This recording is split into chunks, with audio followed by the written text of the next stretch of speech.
Buenas tardes, gracias a todos por venir. Yo os he visto antes porque ahora con los focos no veo nada, pero sé que habéis venido bastante. Muchas gracias. Dentro de un tiempo, cuando tengamos la suficiente perspectiva, recordaremos el 2016 como el año del gran fracaso, el año en el que la política europea fue incapaz de responder ante la mayor crisis humanitaria desde la Segunda Guerra Mundial, la crisis de los refugiados. Ante esa crisis, los líderes europeos han estado a un nivel decepcionante, muy inferior al de los ciudadanos y a la sociedad a la que representan. Toda Europa, y también sus líderes, se ha conmocionado ante las terribles imágenes del drama en el Mediterráneo, especialmente esa foto del cadáver de un pequeño niño en la playa. Pero tras esa ola de solidaridad e indignación, después llegó la resaca. La resaca de la demagogia de quienes relacionan terrorismo con inmigración, o la resaca de la avaricia de quienes niegan la capacidad de esta Europa rica para soportar o sostener en sus ciudades a una proporción ínfima de refugiados comparada con otros países mucho más pobres que los nuestros. Y también la resaca del egoísmo cortoplacista de unos líderes europeos, especialmente en el norte de Europa, incapaces de hacer frente al discurso de la xenofobia y que prefieren mirar hacia otro lado en vez de hacer frente a estas mentiras. En la fosa común del Mediterráneo no solamente han naufragado miles de vidas que huyen de la guerra, también se están ahogando los valores de la Europa que nació después de la Segunda Guerra Mundial, de la Europa que se construyó sobre las cenizas de 2 guerras mundiales y que con su actitud frente a los refugiados está traicionando su memoria. Las historias del gran fracaso son también las historias que antes fueron de nuestros abuelos.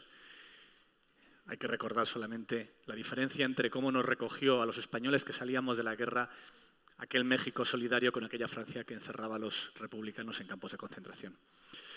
Desde el diario.es tenemos claro que este drama no es solo una noticia pasajera de las que pasan, llegan y después se olvidan. Hemos dado cobertura a esta crisis migratoria desde mucho antes de que apareciese en las grandes portadas y hoy seguimos muy pendiente de esa información a pesar de que ya ha abandonado en casi todos los medios las primeras páginas. Tenemos una publicación especializada en eso, en Desalambre, está por aquí Gabriela. Y además toda la redacción ha trabajado pendiente de los acuerdos de la UE, reforzando la cobertura sobre refugiados en lugares importantes para este debate como Turquía, Grecia, Bruselas, Alemania, Melilla o Marruecos.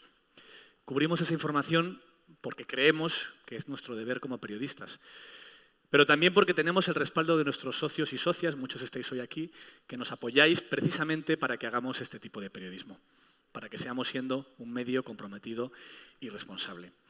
Por eso hoy, en colaboración con Oxfam Intermón, celebramos este debate.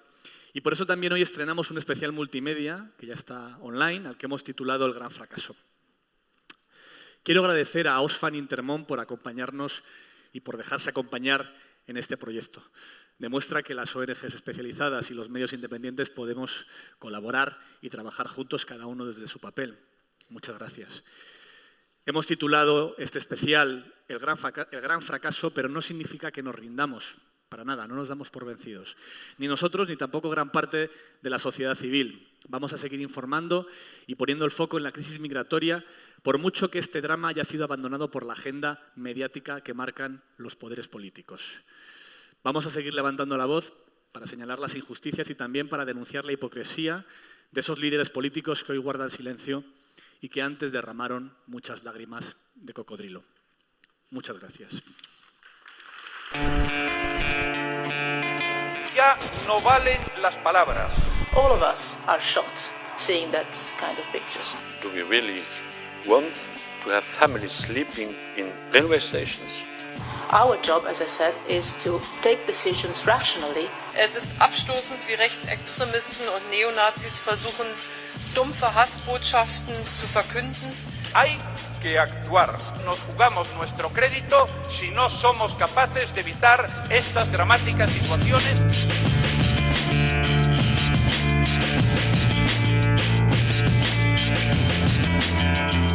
We are not animals. We are educated person, but we don't want educated.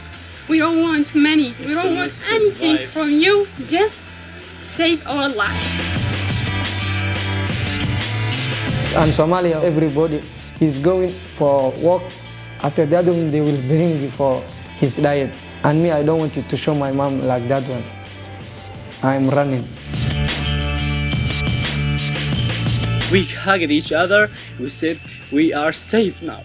But unfortunately here they will bring us to hell again. That's so...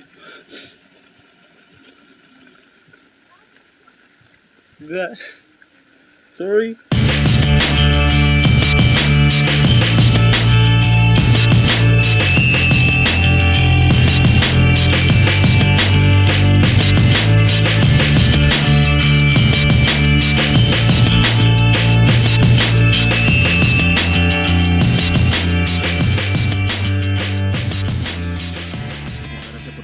Muchas gracias por participar de este debate.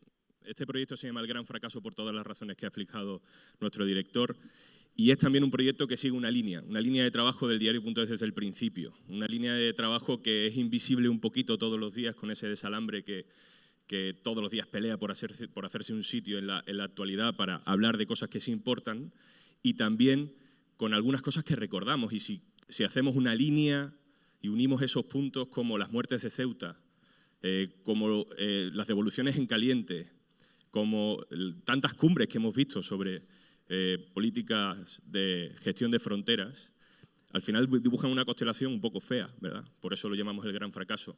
Pero los que estamos aquí podemos hacer seguimiento de esa estela. En el diario.es hicimos una investigación de 1 año sobre las muertes de Ceuta. Luego publicamos una revista que se llamaba Fronteras y Mentiras, 86 páginas monográficas sobre esa mentira, la de las muertes de Ceuta, pero también otras mentiras que nos intentan cincelar sobre la inmigración. Y también hicimos luego, algo después, un trabajo concienzudo de despliegue, a veces acertando y a veces fallando, en las diferentes fronteras que ahora nos llevan a hacer otra revista más monográfica, la tenéis ahí fuera, Refugiados, y las que nos llevan, sin cansarnos, a hacer este especial del gran fracaso. Tenemos esta temporada en el diario.es una cosa que define un poco nuestras líneas de trabajo, se llaman los focos.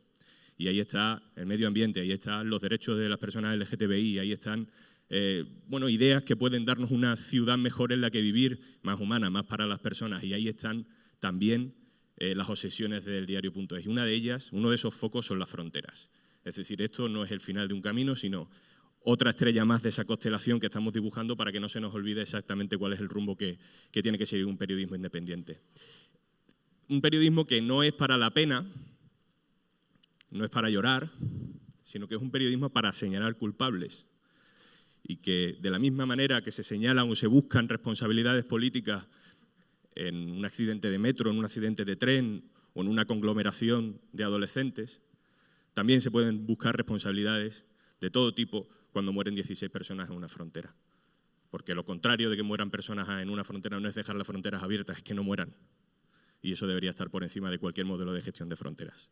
Pero por supuesto también nos interesan las historias personales. Este especial que hemos estrenado hoy une la parte del testimonio personal con la parte del señalamiento de responsabilidades. Une ese periodismo que busca el testimonio con el periodismo que también busca la responsabilidad de las lágrimas, las de ellos, no las nuestras. Hay historias y hay contrastes en este especial, como este que podemos ver un trozo ahora, esta historia de Valentina y Muhammad. بداية الأمر نحن طلعنا لأنه يعني ما ضل عنا شيء، يعني ما ضل شيء حتى نعيش مشانه. Everything, every move we do in the night, and we have fast.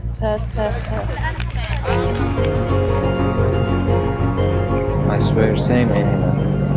I go to panel, 50%. I can't breathe. I say I can't breathe. طبعا نحن بالاول مثل ما حكوا لنا كل العالم انه الطريق سهل، اسبوع بس ما بتطولوا كثير، ما تخافوا، ما فيه شيء، يعني بس قطعتوا خطر البحر عادي. طلع لا، الخطر ببلش بعد ما نقطع طريق البحر. يعني اوروبا كذبه وصدقناها مثل ما بقولوا.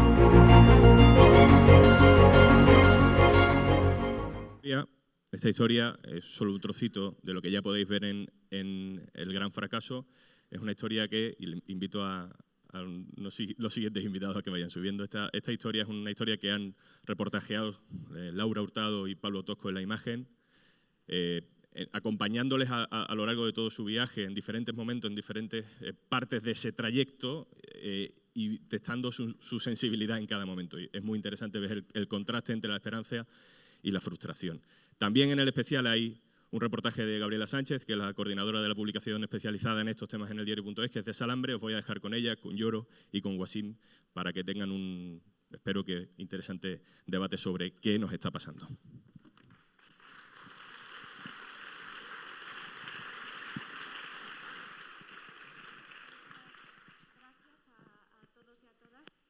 Pasamos a hablar ahora con las personas que verdaderamente saben de lo que estamos hablando, las personas que lo han vivido en sus propias carnes. Ellas, los dos, tienen puntos en común, son historias muy diferentes, pero también con muchos puntos en común. Wasim y Lloro son dos personas que en un momento de la vida decidieron dejar su país. Y lo hicieron a pesar de las grandísimas dificultades que se iban a encontrar por el camino. Y esas grandísimas dificultades venían precisamente por el lugar del que querían dejar. Uno lo hizo empujado por la guerra siria y el otro lo hizo porque, aunque su vida no corría peligro, pensaba que su vida, la vida a la que realmente aspiraba, podía alcanzarla en Europa. Son historias diferentes, pero como decimos, con puntos en común. Muy buenas tardes y muchísimas gracias por estar, Wasim y Lloro. Vamos a empezar con Wasim. Voy a hacer una pequeña introducción de su vida para ponernos un poco en situación. Wasim huyó de Siria a Turquía en 2012. Dejó su familia atrás y vivió unos años en Turquía. Pero llegó un momento que decidió migrar, dejar Turquía, ahora nos contará, y llegar a Europa. Lo hizo, paradójicamente, la forma que le pareció más fácil fue cruzar un mar, pero no era el mar Mediterráneo como estamos acostumbrados, era el Océano Atlántico. Se fue a Brasil y de Brasil se fue a Jordania, cogió un vuelo para Jordania, pero tenía una escala en Madrid y allí se quedó. Cuéntanos, Wasim, ¿cuál fue el momento en el que decidiste dejar Siria? Y porque sabemos que fue por la guerra, pero cada uno tiene un momento en el que las situaciones le hacen dejar Siria. Bueno, buenas tardes. Sí. Bueno, salí de Siria en el año 2012, un año después de la revolución en Siria. Entonces yo viví un año de la revolución y participaba en las primeras manifestaciones contra el régimen de Assad. Y claro, fue muy peligroso para mí porque unos amigos estaban arrestados por el régimen y en cualquier momento el régimen podía arrestarme, entonces yo tuve que salir. Y salí a Turquía por las fronteras naturales ilegalmente, entré a Turquía y por eso yo viví en Turquía 2 años sin papeles, ilegalmente. Y entonces en Turquía yo no podía seguir viviendo sin papeles, por eso quería ir a un país europeo para tener los papeles. ¿Y cómo llegaste a un país europeo? Cuéntanos ese periplo y por qué elegiste esa ruta.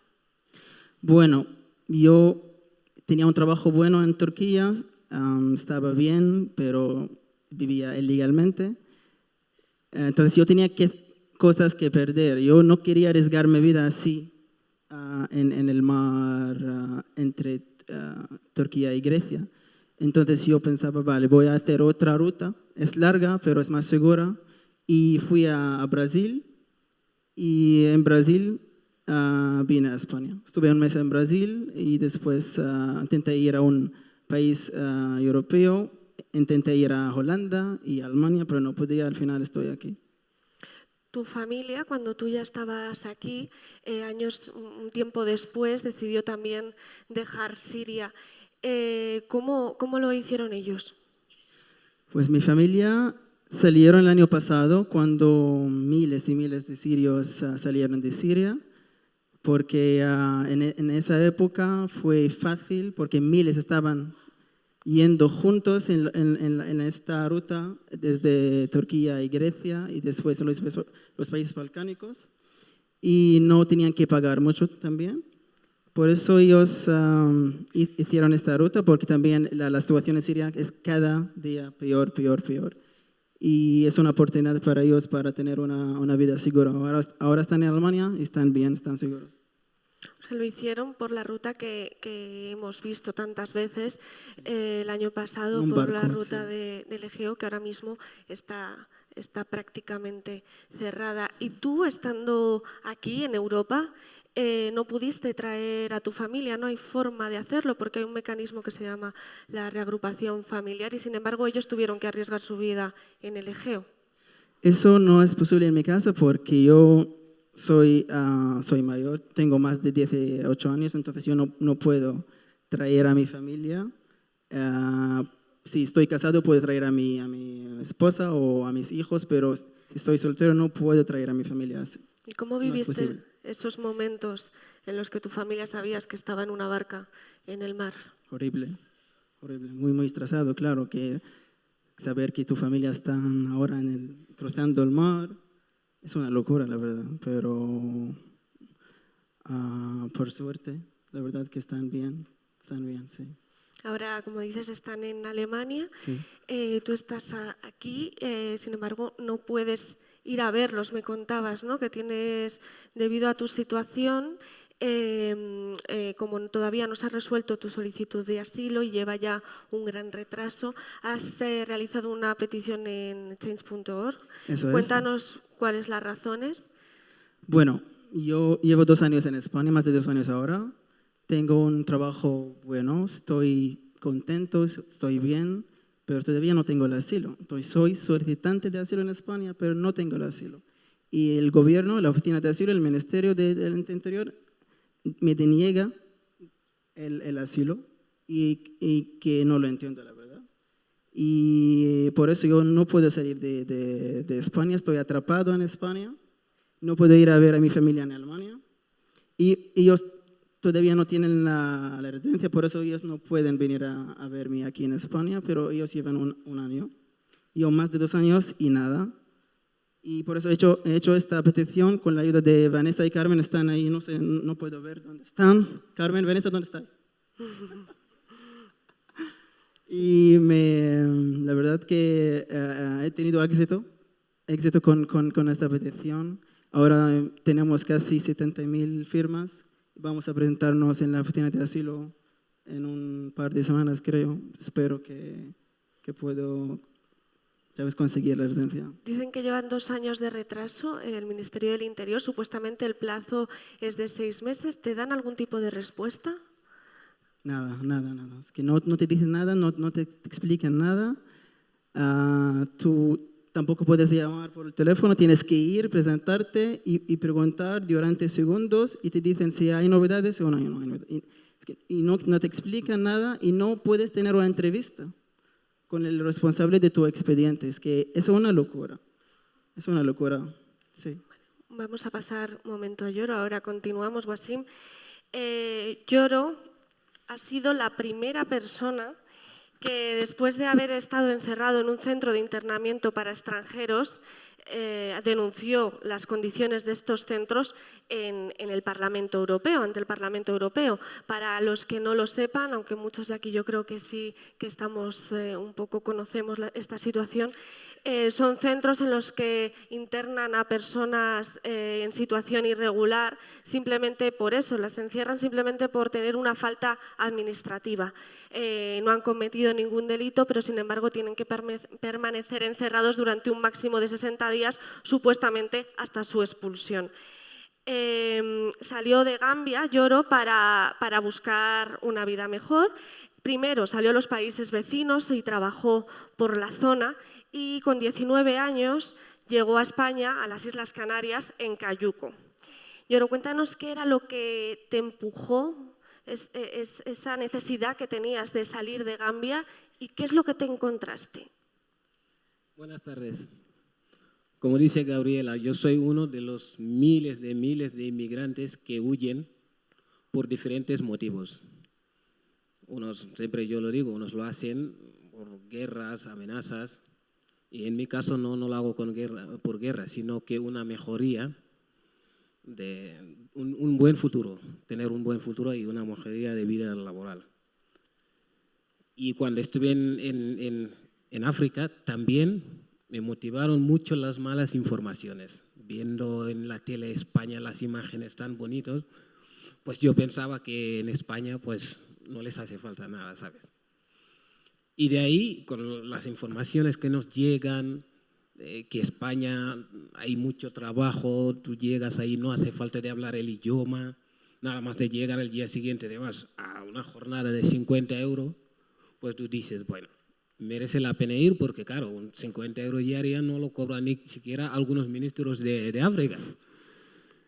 Y de esas cosas nos empujan los que no tienen problema y no tienen futuro ni estudios ni nada para buscar la vida. Bueno, al menos yo. Y de ahí fui muy joven de mi casa, buscando la vida poco a poco, más informaciones, y a lo largo del tiempo vi que la gente venía a través de los cayucos. Pues de ahí me ha puesto. Dicen que es peligro, pero claro, nosotros estábamos haciendo un trabajo más peligro que venir 4 días solo, estás en Canarias, pues si te dejan entrar, pues tienes la vida solucionada, o al menos eso es lo que queríamos. Y entonces me los jugó todos. La primera no salió bien, pero no rindí. Y a la segunda sí he podido llegar. Duro, sí. Pero yo tenía el sueño de que una vez entrar, pues ya ese sueño ya ha cumplido, pues vamos a tener una vida mejor, los estudios y todo. Bueno, cada uno tiene sus sueños, es libre y gratis. Y llego, pues el primero, nada más de bajar, yo ya estaba planeando. Digo, vale, he cruzado 4 días, no he muerto. Lo siguiente es que mañana, ¿dónde voy a currar? Bueno, me rodearon unos uniformes, nos metieron en autobuses, nos llevaron en un centro. Bueno, para coger nuestras fechas, datos, nombres, lo que sea. Bueno, para mí fueron 3 días horribles, sin ver la luz, sin poder duchar ni nada. Pero no rendía, yo pensaba que va a ser muy corto también. Y al final nos cogieron, nos llevaron lo que sí, no sé si mucha gente quizás no sabe lo que sí es. Lo llaman así por no decir cárcel. Porque si supone que cárcel va una persona que ha cometido algún delito, o lo que sea. Bueno, ahí son peores que cárcel y van gente que no han cometido delito, solamente falta de administrativo. Pues nos llevaron ahí. Bueno, tú cuando tienes la idea de ir directamente a trabajar, te llevan en los CIES, pues se te cae la vida encima. O sea, no sabes cómo puedes vivir estos 3 días o lo que fuese, 40 días en mi caso. Y ahí te llevan para ver cómo te pueden volver en tus países de origen. ¿Y cómo son? ¿Cómo son esos centros? ¿Qué es lo que viste tú allí? Pues son centros al que se tratan la gente muy mal, no tienes quien hablas, no tienes quien te dice lo que dice la ley, al menos para informarte bien. Y son centros que incluso no hay gente civiles que cuidan las personas, ponerles en unas buenas condiciones hasta devolverles en sus propios países o dejarles entrar, sino que les dejan con gente de uniformes que les están tratando muy mal y pegándoles para siempre, o sea, muchas veces. En mi caso también me han pegado ahí 2 veces. Hasta que cumples la ley, si no te pueden devolver, te dejan entrar dentro. Finalmente saliste y has vivido durante muchos años en España de forma irregular. ¿Cómo es vivir en un país en el que supuestamente te dicen que no debes de estar, pero al mismo tiempo te dejan estar? Esa es la trampa. Cuando te dicen, ya te vamos a dejar libre, tú dices, sí, qué bien, pues ya voy a conseguir lo que quiero. No, resulta que hay unas leyes que te dicen, aquí vas a estar 3 años sin papeles, tienes estos derechos y todos esos derechos, pero ojo, cuidado, es una trampa que no le puedes tocar, es tuya, pero te la vamos a guardar. Todos los derechos que te hemos dado, de momento no le puedes utilizar. Significa que eres libre, estás en la calle, pero cada vez que te pillen puedes devolver otra vez al CIE. y hasta que tengamos solución de devolverte en tus países orígenes o que consigas los papeles. Eso durante 3 años. Tú cada vez que sales en la calle te sientes como delincuentes, porque claro, la discriminación y el miedo de que me voy a encontrar cada vez que salgo. Claro, nosotros nos podrían identificar, o al menos en mi caso yo, me podrían identificar en la calle por solo el miedo. Ahora ando bien, tranquilamente.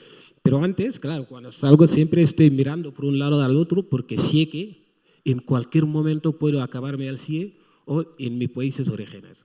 Decías que no habías pasado miedo en la embarcación, ¿no?, cuando llegaste en Cayuca, Canarias, pero sí has pasado miedo aquí en España. Claro, venir en el barco es decisión mía.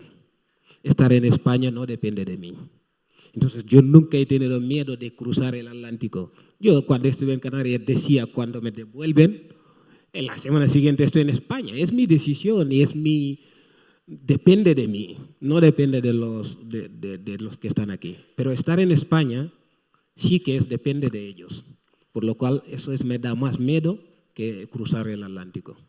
Y Lloro, finalmente, después de de todos estos años viviendo con cierto miedo, ¿no?, has conseguido los papeles. Ahora, ¿cómo estás aquí en España?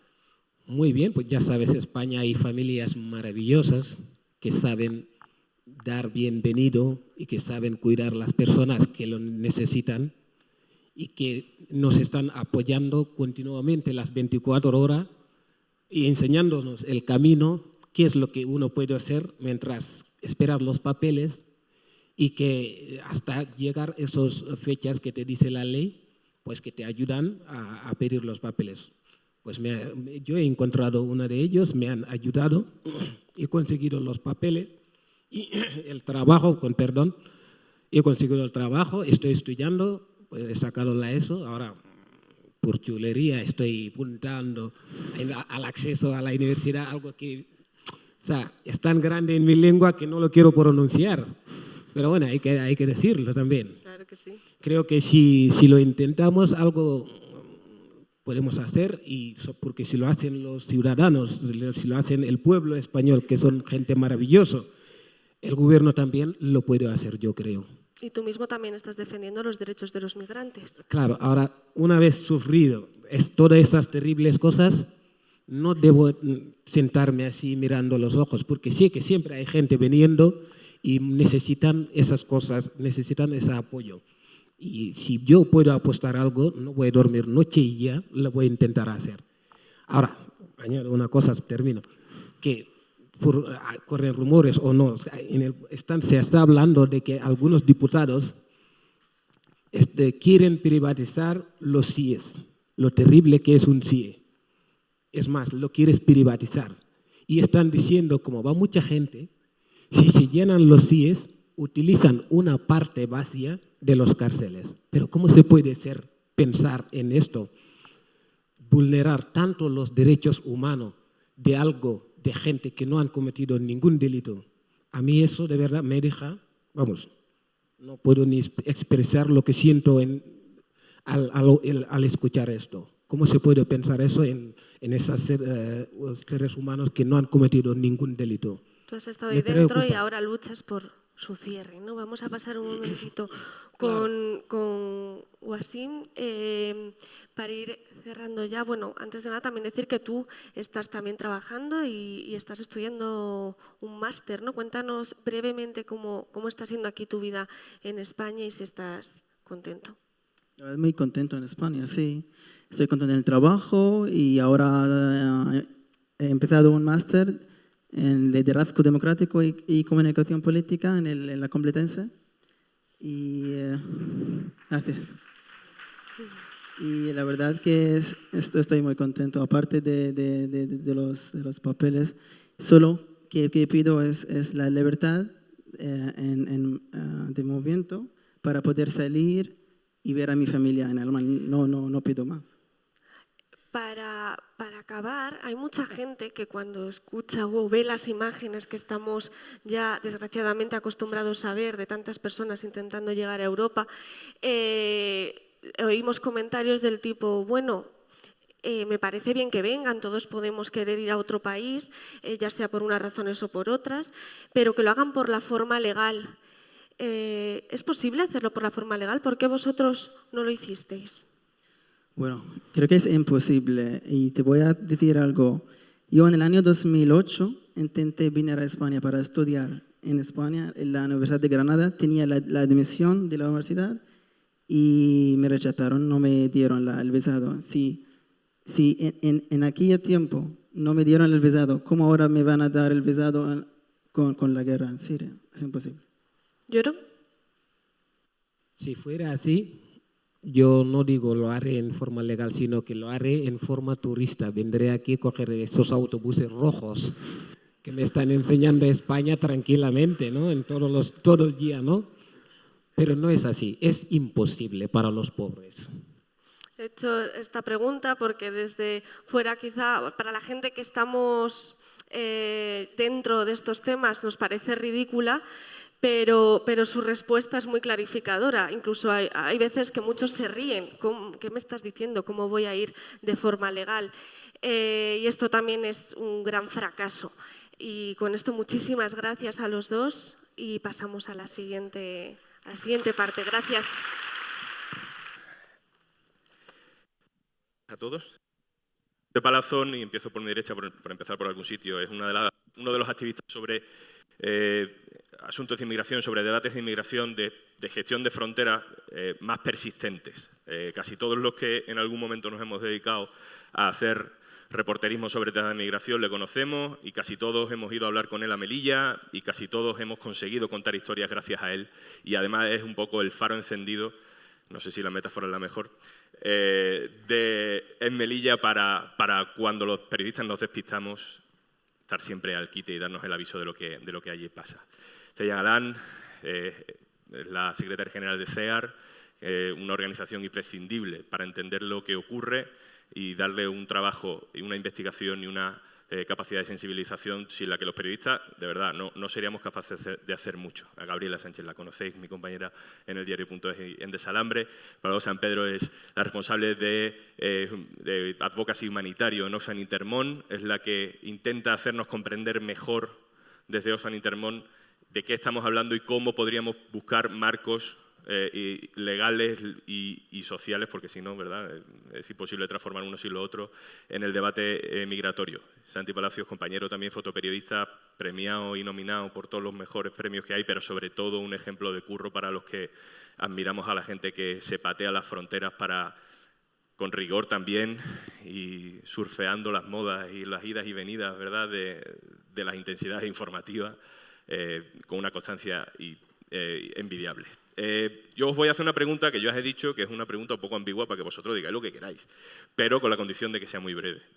Y es una pregunta que en realidad viene a ir sobre el cortocircuito que se produce entre todo lo que vemos, entre todo lo que escuchamos, de lo que nos han contado Yoro y Wasim y la no consecuencia, ¿no? Supongo que es una pregunta más fácil para un periodista, Santi, es decir, ¿cuál es el cortocircuito? ¿Por qué todo el mundo sabe que tu trabajo es importante y sin embargo no produce los cambios que esperamos ver, a pesar de que hay una sensibilización social, sino que parece que vamos para atrás? ¿Qué está pasando? ¿Qué es lo que falla? La verdad es que no lo sé, no tengo ni idea, porque yo me dedico a estar en el terreno, me dedico a estar trabajando y entonces me pierdo los grandes análisis, me pierdo incluso las decisiones políticas, suelo llegar tarde a todo, no me entero de mucho. Lo que sí veo es una desconexión muy importante entre la reacción que generan las imágenes, y hablo de las imágenes porque es a lo que me dedico, y luego a lo mejor la reacción que produce esto en las calles. Es decir, yo luego cuando vengo a España o en Francia o en Alemania lo que no veo es mucha presión. No veo mucha presión política, no veo muchas quejas por parte de la sociedad civil cuando sí que todo el mundo te está diciendo ay, qué drama, qué tristeza, qué pena, la gente se muere. Es decir, las imágenes se repiten. Creo que es difícil ya que hagamos más imágenes más bestias.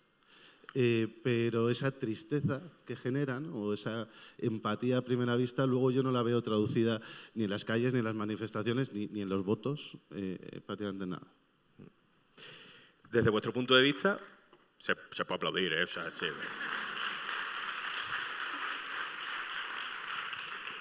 Desde vuestro punto de vista, desde el punto de vista de de la advocacy que ¿por qué no? ¿Por qué van para atrás en vez de para adelante? Bueno, la verdad es que es la pregunta del millón, pues estoy bastante de acuerdo. Yo creo que al final hay y si miras a España comparado con el resto de los países europeos, es una sociedad sensible, así lo dicen las encuestas, no es que solamente lo diga Oxfam, pero después la realidad es que si tú ves las manifestaciones que conciernen a este tema, hay muy poca participación. Con lo cual, ¿cuál es nuestra impresión? Y es que la gente se queda más en lo que es la encuesta, en la idealización de un caso hipotético de qué pasa si vendría más gente, ¿estarías de acuerdo? Sí, por supuesto, cómo no. Pero en la realidad, hacer efectivo eso, haz con tu voto algo, quéjate, denuncia, manifiéstate, pide, exige, ahí ya nos quedamos bastante más cortos. Y yo creo que ese análisis también se lo llevan los políticos a sus casas y de ahí que veamos que las decisiones de lo que dicen las encuestas no se plasmen en decisiones políticas. Estrella, voy contigo. ¿Cuál es el cortocircuito? Pues yo voy a dar un pasito más. Yo creo que estamos viviendo ante una manipulación del lenguaje brutal. En primer lugar, porque la mal llamada crisis de refugiados no es una crisis de personas, principalmente es una crisis que tiene que ver con el acceso a los derechos. Y realmente lo que estamos viendo detrás de todo esto es cómo nos estamos jugando el acceso de muchas personas que se quedan excluidas del sistema a los derechos fundamentales. Y ahí es donde está en riesgo nuestra propia situación, no solo de las personas refugiadas que vemos en las imágenes de Santi o a través de los medios. Y en ese sentido yo creo que tenemos que hacer una deconstrucción del lenguaje, tenemos que identificar que están manejando el lenguaje a través de eufemismos. No se trata de una crisis humanitaria, no se trata de una crisis de refugiados, se trata, como habéis dicho al inicio, muy bien, en la presentación, lo indicaba ya Nacho, estamos ante una crisis de valores y estamos realmente en una deconstrucción de la imagen de Europa, de esa imagen o de esa construcción de Europa que planteaba una Europa donde los ciudadanos o a todos aquellos que estábamos en este territorio teníamos derechos. Ahora no es así. José, claro, hablar de Melilla y hablar de cortocircuito, en muchos casos, por la propia condición singular, es casi una cosa constante. Es decir, de las cosas que pasan allí y de las que no consiguen ir a los titulares nacionales, ya tendrías tú un libro para escribir. Pero, más allá de la singularidad de Melilla, ¿dónde crees que está el fallo político? Ya no hablo de la sensibilización social, ¿no? Que ahí podemos latigarnos mucho, ¿no? Pero ¿por qué la política crees tú que no reacciona? Bueno, lo que tenemos en Melilla no es un cortocircuito, es una apagón total. O sea, ¿no? Pero independientemente de eso, como estamos viendo, ¿no? La actividad política y la actividad ciudadana, y esto es una buena muestra, ¿no? Parecen desde hace mucho tiempo seguir direcciones y sentidos encontrados. La actividad política va en contra no solo de intereses ciudadanos, sino que va en contra del Estado de Derecho. La actividad política lleva mucho tiempo siendo ejercida, no solo por gente de un partido político. No se oye. Hemos decidido censurarte en ese momento justo cuando... Cógete este micrófono si quieres y probamos. Bueno, en definitiva, yo percibo que los intereses nuestros, ciudadanos... Bueno, iba a decir que el título es muy bueno, pero cortocircuita también todo. No sé, para nosotros es un gran fracaso. Para los actores de la actividad política es un gran éxito. Hoy, en Melilla, en los actos previos, la patrona de la Guardia Civil, el delegado del Gobierno, decía a los guardias civiles que están en primera línea de frontera, pero no están solos. Y nosotros estamos aquí luchando contra esa actividad que se ejerce en la frontera de deportación sumaria de la gente que intenta acceder, que no pueden pedir asilo, que tienen que saltar una valla, que son deportados a Marruecos. Situaciones como la que se está planteando ahora mismo con un chaval, claro, un chaval negro, porque eso solo pasa con los negros, que cayó de la valla en el lado español, fue deportado y está en coma en un hospital de Marruecos desde hace varios días. Eso es un gran éxito, pero para nosotros no. Pero ahí está el cortocircuito. los intereses son distintos. El gobierno, la actividad política, lo que busca es frenar en nuestras fronteras el efecto llamada. Fundamentalmente se mueven por eso, frenar el efecto llamada. Que venga cuanta menos gente mejor y mandar el mensaje de si vienen lo va a pasar mal. Como lo han pasado mal estos chavales que están aquí y tantos miles de chavales. Pero yo también veo un interés inconfesable, claro, que es importante. Es el intento no.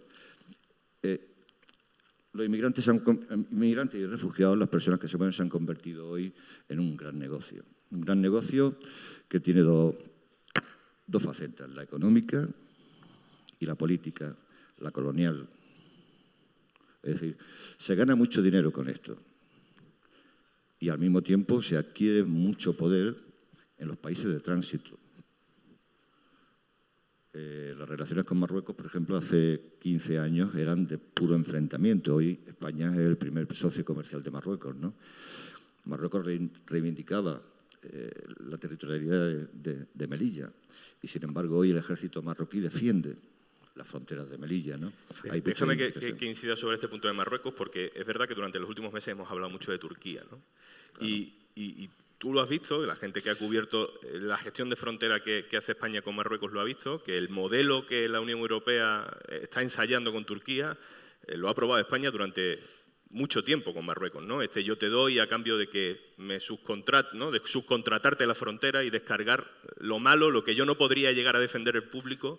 Claro. Sobre tus agentes. Claro, ¿no? Claro, es eso, ¿no? Y yo cuando vi al señor Margallo, ¿no?, criticando los acuerdos con Turquía, decía, pero ¿qué está diciendo este? Si lleva 10 años, ¿no?, haciéndolo en Melilla, ¿no? Y haciéndolo incluso peor, porque, bueno, con Turquía todavía los devuelven, vamos, en un barco, con una documentación y son acogidos.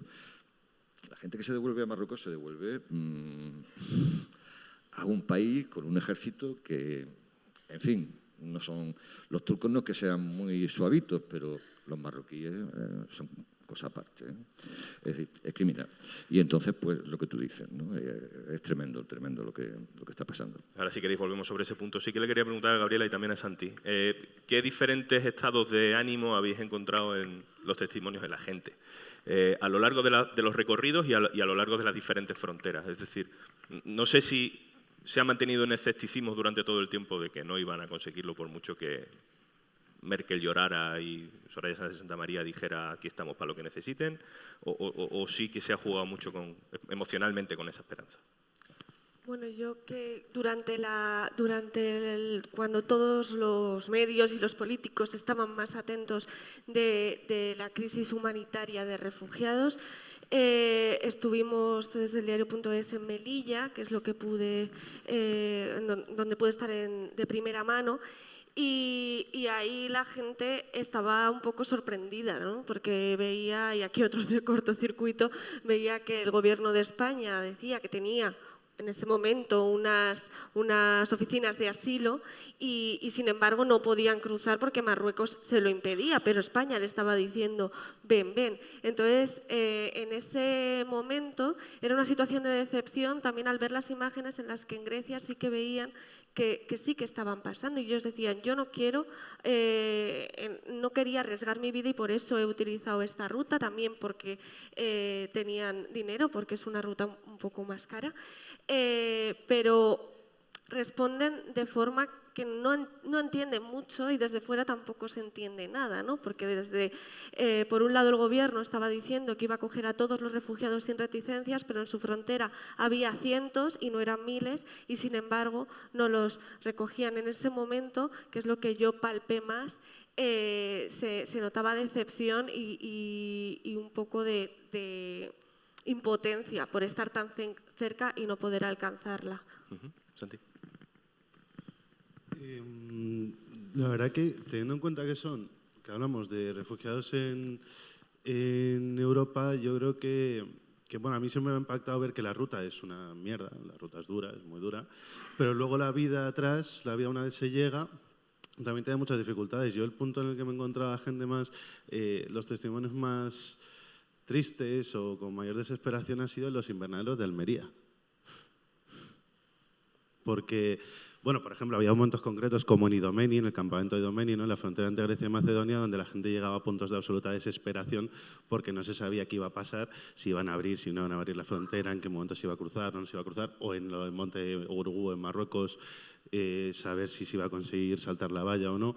Y hay momentos de mucha tensión y mucha desesperación, pero yo me acuerdo de esos momentos en los invernaderos de Almería de la gente diciéndome, o sea, que todo eso fue para esto, porque hay gente que recogiendo las lechugas y tomates que nos comemos todos los días en casa, vive en condiciones peores que las de los montes o, por ejemplo, estos campamentos marroquíes, ¿no? En aljibes, por ejemplo, un chico que conocí metido en un aljibe durante 9 años.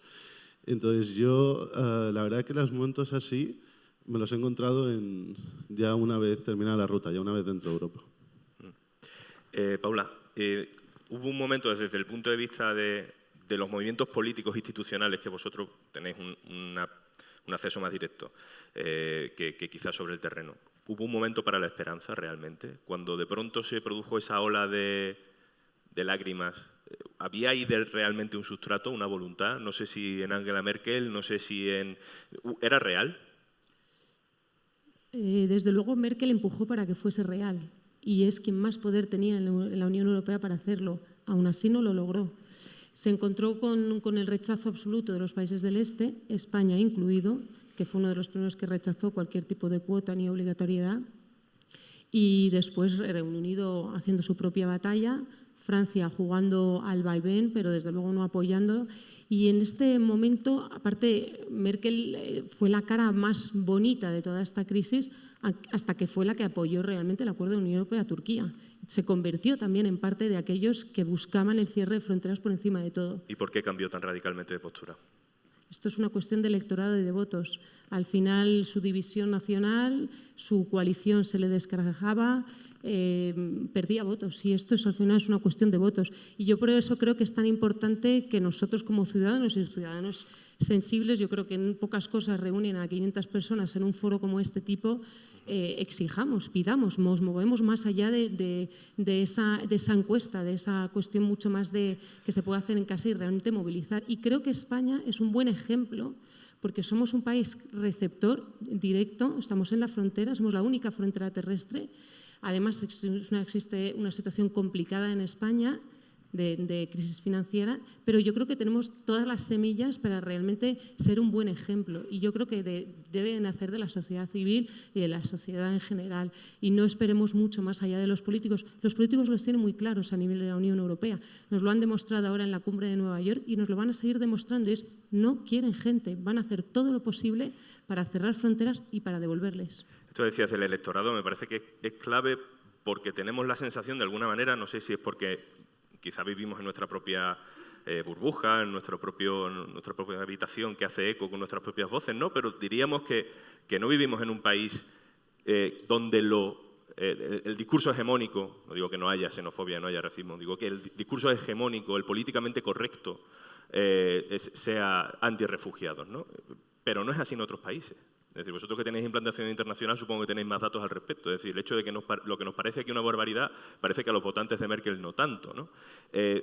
Claro, como no hay una conciencia europea, casi en nada, tampoco la hay en esto. ¿Hay alguna manera, hay espacios de debate político para revertir esa situación?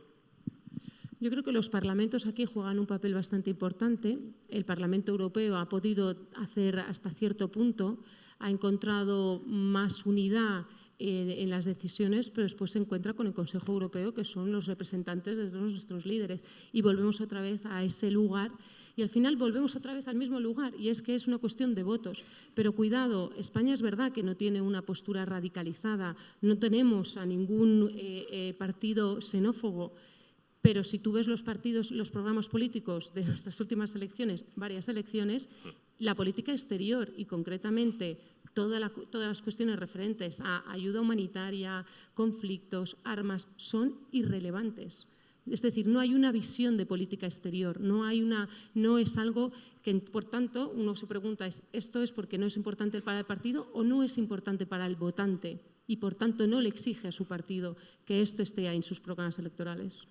En el especial que ya podéis ver en el diario.es hay una frase del ministro de Interior, Fernández Díaz, intentando hacer una metáfora sobre por qué España no estaba de acuerdo con las políticas de de coger refugiados que están en un sitio e intentar repartir el compromiso entre los diferentes países, ¿no? Lo habéis escuchado, la metáfora de la gotera. Y además lo dice así. Esto es muy fácil de entender. Esto es como si hay en una casa muy grande 3 habitaciones con goteras y en vez de tapar el hueco de las goteras, cogemos el agua y la repartimos entre las habitaciones. No, lo que hay que hacer es tapar la gotera.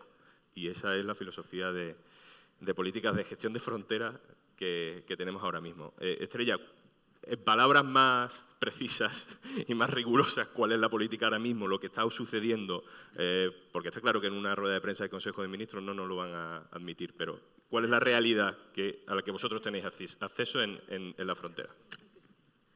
No sé si voy a ser capaz de superar esas palabras brillantes, pero en todo caso, lógicamente lo que estamos viendo son políticas en las que el único objetivo es el blindaje de fronteras y eso se ve precisamente en una de las preguntas que planteaba Gabriela a los 2 invitados, a las 2 personas refugiadas o migrantes, ¿no? Y es, ¿habéis encontrado alguna posibilidad de venir por lo que llamamos vías seguras? No, 0 absoluto. No hay ninguna voluntad de que las personas puedan llegar legalmente. Por tanto, exponemos, son nuestras políticas, no solo las de España, sino las de toda la Unión Europea, las que están obligando a estas personas a jugarse la vida, a que seguimos enriqueciendo a esas redes de tráfico de personas.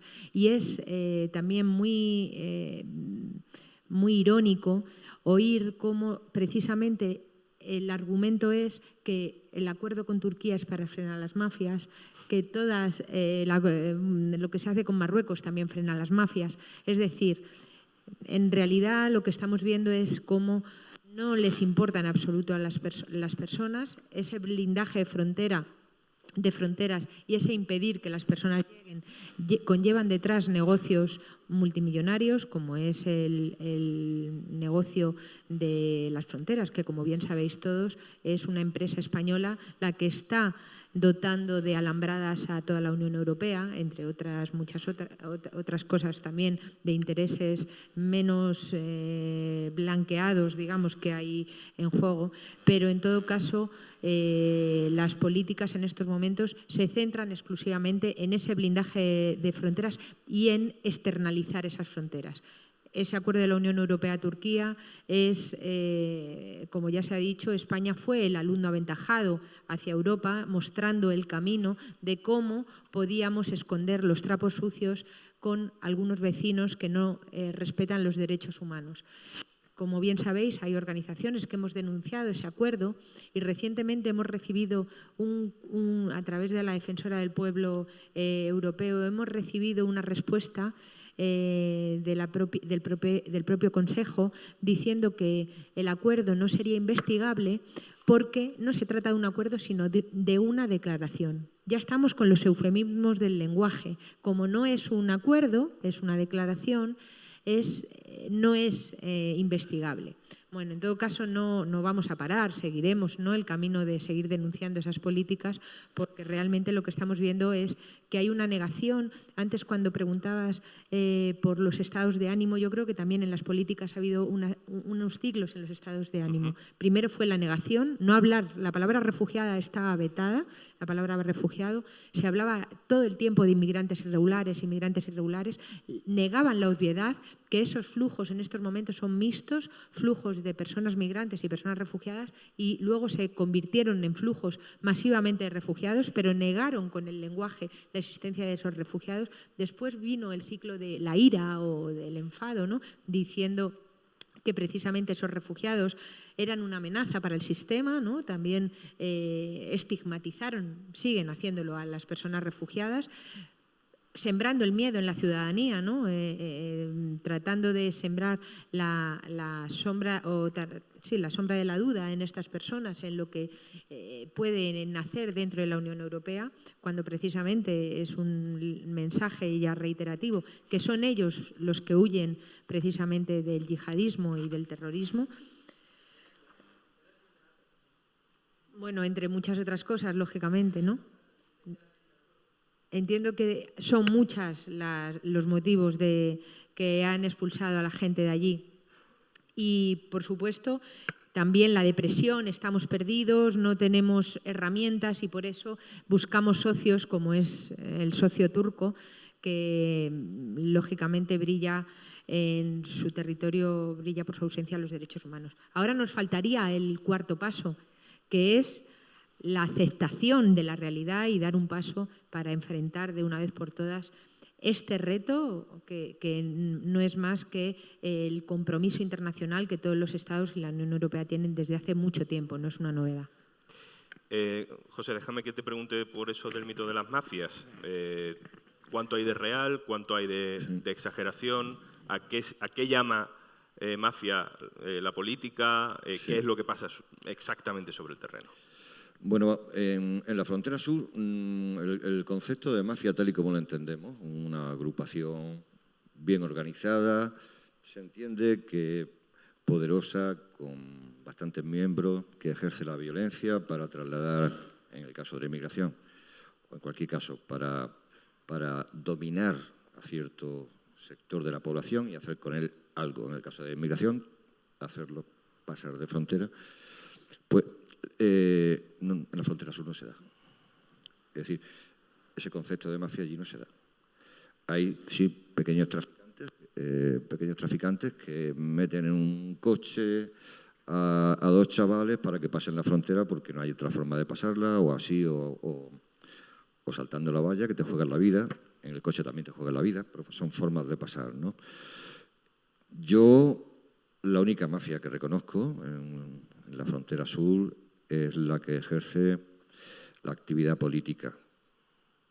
O sea, los actuantes políticos tienen allí a grupos grandes de personas que utilizan la violencia para, incumpliendo la ley, hacer que grupos pequeños y grandes de personas sean trasladados de un sitio, de un país a otro, de forma absolutamente ilegal, a través de pequeñas puertas y ejerciendo una violencia intolerable. Para mí, mafia es eso. Todos los demás son gente, y alguna vez dos o tres que se ponen de acuerdo, un mecánico y un conductor que hace un agujero en un coche y tal, pero eso no es mafia, eso es esa gente buscándose la vida, como dice allí, ¿no? Igual cuando pasan en una... O sea, también se habla mucho de las mafias de las pateras, ¿no? Pues muchas veces son los propios inmigrantes los que compran un barco entre todos, o sea que no hay un gran grupo que se dedique a pasar inmigrantes. No, eso no existe, por lo menos en nuestra frontera sur. Otra cosa será Libia o cualquier otro lado, ¿no? Allí no. Por supuesto, si tenéis algo que decir conforme vayan hablando los compañeros, interrumpí sin problema. Sí te quería preguntar sobre lo que tú has visto, lo que tú has percibido y qué hay es del mito de las mafias. Bueno, en la frontera sur es exactamente como estaba contando José, lo conoce muy bien. A mí me impactó mucho de allí, y comparándolo con el caso de la ruta del Egeo, como desde España, aprovechando que estamos en Madrid, creo que se valora de una forma muy diferente. Es decir, en 2015 prácticamente 1 millón de personas alcanzaron Europa y 800.000 hacían por la ruta del Egeo, ¿no?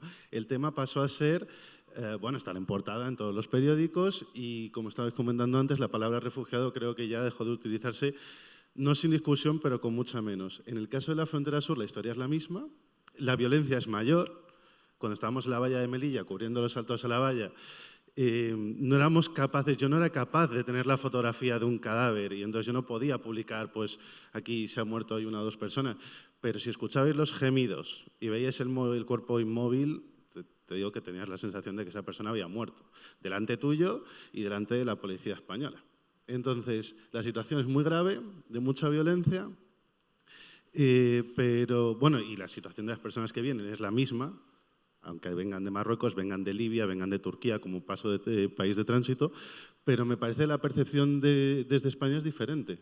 O sea, yo he recibido creo que se ha recibido mucha más atención a lo que ocurría allí que a lo que ocurre aquí. Y aquí cuesta mucho más hablar de refugiado que cuando se está hablando de personas que proceden de Oriente Próximo que cuando personas que proceden de África.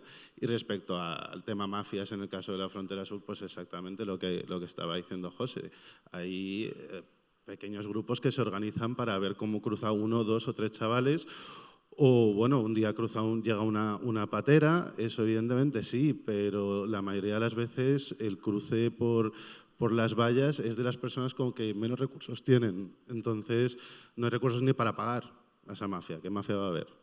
¿No? Es curioso porque también cuando veíamos la amenaza, ¿no? de esos 40.000, 30.000 inmigrantes que estaban a punto de saltar, se hablaba de mafias que los estaban trayendo, ¿no? y publicamos, Gabriel, la verdad, que era muy bueno, es que es la manera pobre de cruzar, quiero decir, el que tiene dinero precisamente no está 6 años esperando en un monte a ver si salta, ¿no?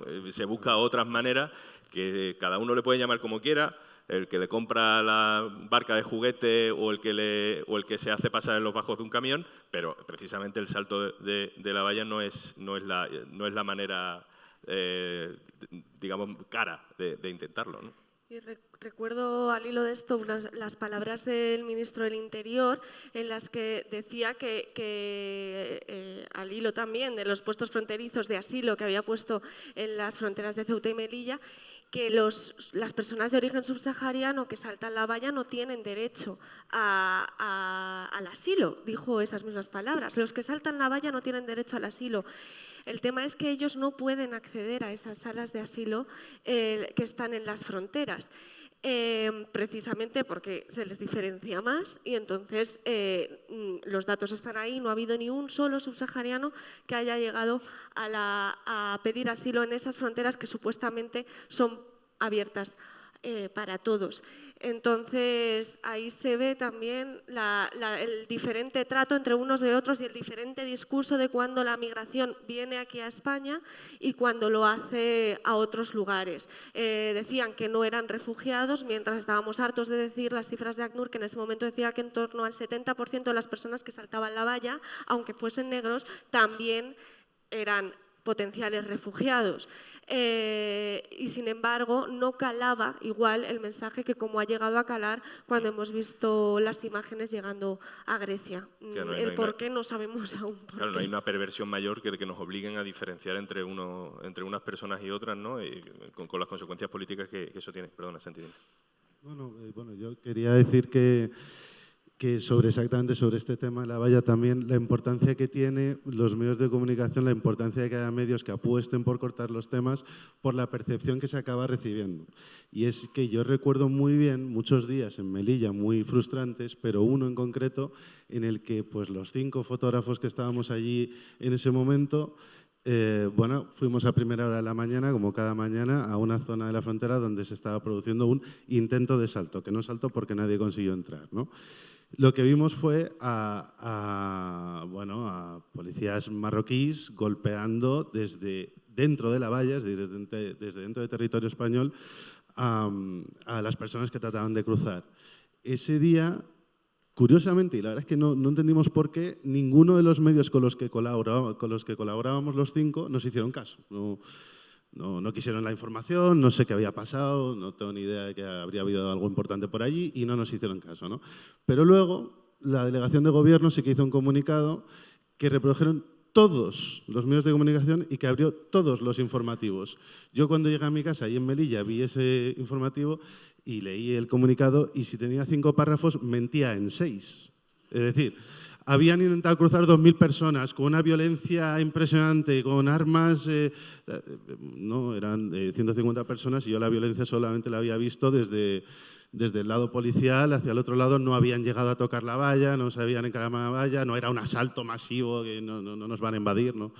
Entonces, bueno, la importancia que tiene o lo frustrante que es cuando estás viendo la situación y luego claro, te das cuenta de que la percepción es muy diferente, pero también porque a veces los canales, bueno... Es un clásico del comentario así frecuente en nuestra redacción, la mañana de la muerte de Ceuta, porque pasó exactamente eso.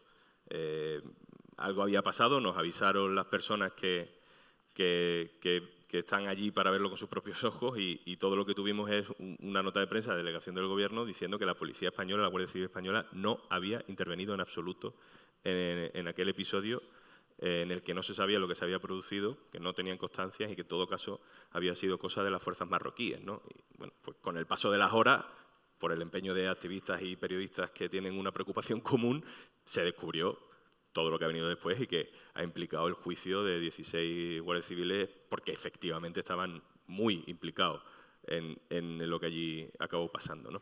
Déjame que lleve otra vez el debate al plano europeo, aunque te voy a hacer una pregunta un poco rara, Paula. ¿Cómo puede, o si está influyendo en los debates políticos europeos en contra de los derechos de los refugiados, cosas como el Brexit,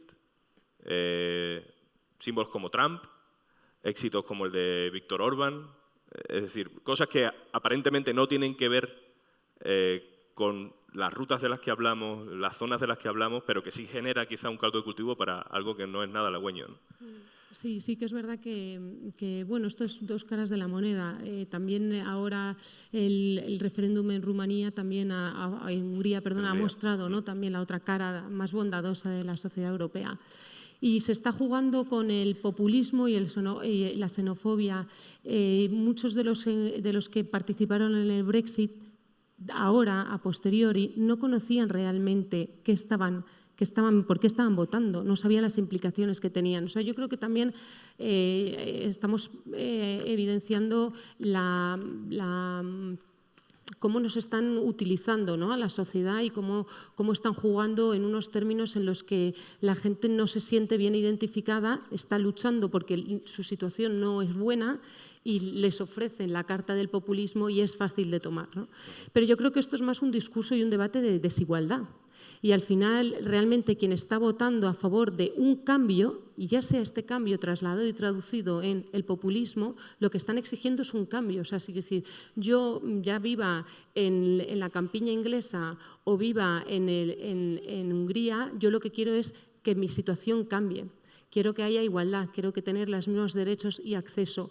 Me brindan la carta del populismo, voto a favor de ella, porque creo que esto me va a brindar un cambio, no realmente porque tenga una voluntad racista y xenófoba. Y yo creo que hay que tener mucho cuidado en cómo se está transformando todo esto y cómo están manipulando realmente el debate. Y yo sí quiero hacer alusión a una cosa, y es que yo creo que es realmente relevante que ahora estemos aquí todos reunidos hablando de lo que pasa en España. Llevan 10 años, España es modelo de la Unión Europea, no nos queda la menor duda, pero realmente estamos presenciando 65 millones de personas desplazadas por conflicto, es decir, batimos un récord histórico. Esto no ha pasado de un día para otro. Que estemos nosotros hoy aquí hablando de esto, a mí me parece que es una cosa muy positiva, nos da pie para hacer cambios, pero esto lleva pasando mucho más lejos de nuestras fronteras hace mucho tiempo. Y nosotros no nos movilizamos de manera contundente por esto, ¿no? Yo creo que también aquí hay una reflexión bastante importante que hacernos de qué pasa tan lejos y no tan lejos. Es decir, ahora en el lago Chad hay 3 millones de personas desplazadas, unos niveles de desnutrición que van a equipararse a las hambrunas de Etiopía o Somalia en pocos meses. Y es gente que al final le provoca huir. Y otra vez estamos escuchando huir. Y toda esa gente jamás podrá llegar a Europa. No tiene ningún recurso para llegar aquí. Es decir, que también creo que tenemos que poner en perspectiva todo esto. Al final hay gente mucho más lejos de nuestras fronteras que es realmente la gente vulnerable. Yo creo que también tendríamos que equilibrar también nuestros mensajes para que se oigan también los que están mucho más lejos y los que no tienen, desde luego, ninguna capacidad de influencia sobre nuestro país. Enseguida abro turno de palabras, ¿vale? Habrá un par de micrófonos, a lo mejor el que no funciona y otro más por aquí por la sala. Pero antes quería hacer una última pregunta, que es la pregunta que más veces creo que le hacen a uno en Twitter o en los comentarios de las noticias algunas veces, o en Facebook, o en debates, cuando habla de estos asuntos. Y es ¿y por qué no los metes en tu casa? ¿No? Que transformar en una pregunta un poco más razonable es, bueno, ¿y qué alternativa hay? Es decir, ¿qué modelos hay? Especialmente os pregunto a CEAR y a Oxfam, ¿qué modelos hay que podrían ponerse en práctica? ¿Qué buenas prácticas hay? ¿Qué respuesta se le puede dar después de dejar claro que la alternativa a que muera gente es que no muera gente? Pero después de eso, ¿qué alternativas a la gestión de fronteras actual hay y cómo podría ponerse en práctica en un tiempo razonable? Yo creo... Este funciona. En primer lugar, lo único que estamos pidiendo pidiendo las organizaciones es el cumplimiento de la ley, o sea, que no estamos pidiendo que se invente la pólvora. En primer lugar, de cara a la gestión de fronteras, nosotros exigimos el respeto prioritario de los derechos humanos. No puede haber control de fronteras sin el respeto a los derechos humanos, algo que hoy por hoy, desgraciadamente, se está vulnerando. Eso significa que 200 personas que quieren entrar en la frontera española, ¿cómo se gestiona ese flujo, esa necesidad, que está claro que lo es, una necesidad personal, política, social, global, de movimiento?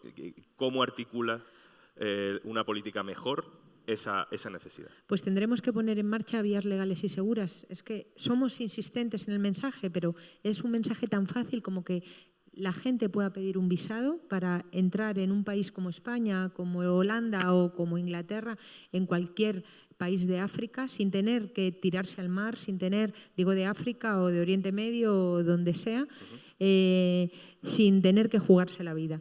Pedir un visado para poder llegar a un país seguro y poder empezar una nueva vida, poder pedir refugio o protección internacional en consulados y embajadas, que precisamente es algo que contempla la legislación, pero debido en España en particular a la falta de un reglamento, que llevamos muchos años sin reglamento, no sabemos con qué interés estamos así, pero probablemente uno de ellos sea ese. Sencillamente hace falta que el reglamento instrumentalice lo que ya está contemplado en la ley, la posibilidad de pedir protección en embajadas. Y por último, yo creo que el compromiso permanente de que se puedan reasentar y trasladar personas refugiadas desde campos donde al otro lado de la frontera, que Santi Palacios ha conocido, que Oxfam conoce de primera mano, hay miles y miles de personas sufriendo en situaciones absolutamente precarias. Yo solo por añadir, desde luego lo que dice Estrella es absolutamente cierto. Yo creo que aquí hay también dos cuestiones. Una cuestión más coyuntural, es decir, ¿qué hacemos ahora con toda esa gente? Y hay medidas de corresponsabilidad donde se exigen a todos los países, y especialmente a los países con más capacidad y más recursos, que asuman su cuota. Y es lo que ya están haciendo y lo que llevan haciendo muchísimos países del sur durante décadas, donde nadie ha oído a Kenia quejarse por tener 25 años un campamento con somalíes. Ahora lo han cerrado, ahora sí que ya nos quejamos. Pero es así, es cierto, es decir, durante muchos años muchos otros se han responsabilizado de una situación. Pero después hay otra razón, y esto es más lo coyuntural, ¿no? España debería, en el caso de España concreto, asumir su cuota de responsabilidad, tanto de reasentamiento como reubicación. Pero después hay otra, y es las causas. Al final la gente, si tú no, es un poco lo del goteo y las goteras, si tú no solucionas las causas, la gente va a seguir saliendo sí o sí. Si esto es una cuestión de supervivencia, y somos todos animales y vamos a sobrevivir. Si no vas a las causas, es decir, ¿y España cómo lo puede hacer? España vende armas. Y vende armas a Arabia Saudí. Y Arabia Saudí, no sabemos, porque lo hemos pedido al Congreso en varias ocasiones y aún no nos ha dado respuesta, quizás las está utilizando para Yemen. Y es aquí donde España, nosotros, podemos salir a la calle a pedir, deja de hacer, porque con tus armas estás alimentando a que la gente tenga que huir. Con lo cual hay mucho que hacer en la esfera de las causas. Por ello, una cosa no quita la otra, desde luego.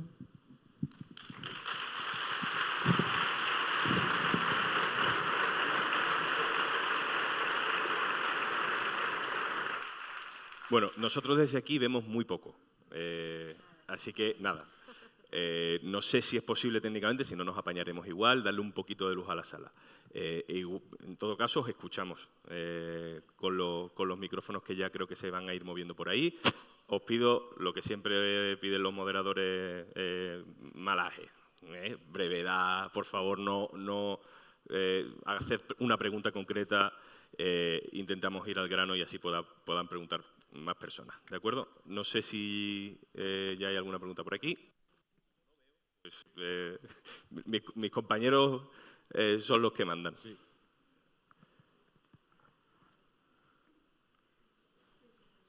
Sí, a ver, no, muy brevemente. Es que oí antes a Paula hablar del compromiso que puedan tener nuestros políticos con este tema de los refugiados.